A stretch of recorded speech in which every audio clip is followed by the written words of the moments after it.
Indian railway मतलब भारत की lifeline, विश्व का चौथा सबसे बड़ा रेल नेटवर्क जो फैला हुआ है 68,000 किलोमीटर में, जहां रोज 25,000 ट्रेन चलती है और 2 करोड़ यात्री सफर करते हैं। ये इंडियन आर्मी के बाद देश में सबसे ज्यादा नौकरी देने वाला संगठन है। इसमें काम करते हैं 14 लाख लोग। ये विश्व का 7वां सबसे बड़ा नौकरी देने वाला संगठन है। पर इतनी बड़ी ऑर्गेनाइजेशन होने के बाद ये हमेशा लॉस में क्यों रहती है? इंडियन रेलवे कितना पैसा कमाती है और कहां से कमाती है? एक इंफॉर्मेशन आपको दे दूं, पैसेंजर के टिकट से पार नहीं पड़ती। तो ज्यादा कमाई कहां से आती है वो डिटेल में वीडियो में जानेंगे। तो ये पैसा आता कहां से है, ये पैसा जाता कहां पे है, सबसे मोटा खर्चा कौन सा है, कितने लोग बिना टिकट यात्रा करते हैं और कितना पैसा ये जमा केसरी लोगों की सफाई में निकल जाता है। इंडिया में ट्रेन लेट क्यों होती है, इंडिया में ट्रेन कैंसिल क्यों होती है, ये 72 के कोच में 172 आदमी क्यों घुस जाता है। इंडियन रेलवे हमको अंग्रेज देके गए थे, हमने जीरो से खड़ी की है। इंडियन रेलवे में आखिर समस्या क्या है और सरकार उस पर क्या एक्शन ले रही है? इंडियन रेलवे का पास्ट, प्रेजेंट और फ्यूचर सब डिस्कस करेंगे इस वीडियो में।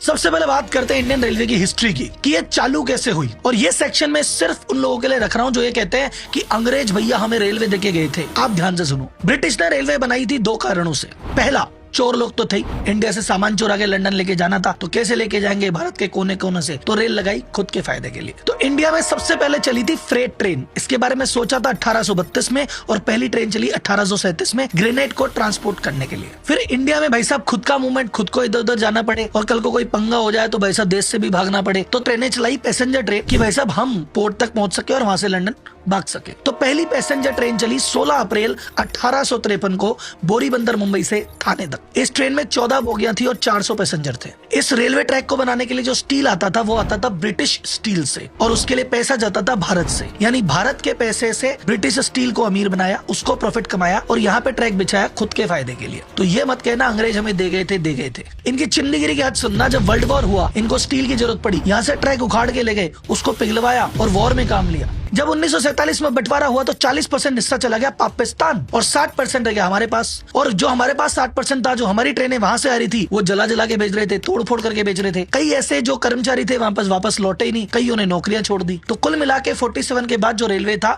बहुत थोड़ा सा हिस्सा था, आधा पाकिस्तान में था, जीरो से हमने डेवलप किया है, इसलिए यह है भारतीय रेलवे। अब बात करते हैं इंडियन रेलवे कितना बड़ा है भाई साहब। तो एज ऑन 2024 में बात करें तो जो ऑपरेशनल रूट है वो है 68,000 किलोमीटर का, और टोटल ट्रैक की लंबाई देखें तो वो है 1,35,000 किलोमीटर। और आज की रेट में 12 से 14 kilometre track per day speed से बन रहा है। 2023-24 में बात करें 13,198 ट्रेन डेली ऑपरेट कर रही थी और 7,325 स्टेशनों से गुजर रही थी। और 2023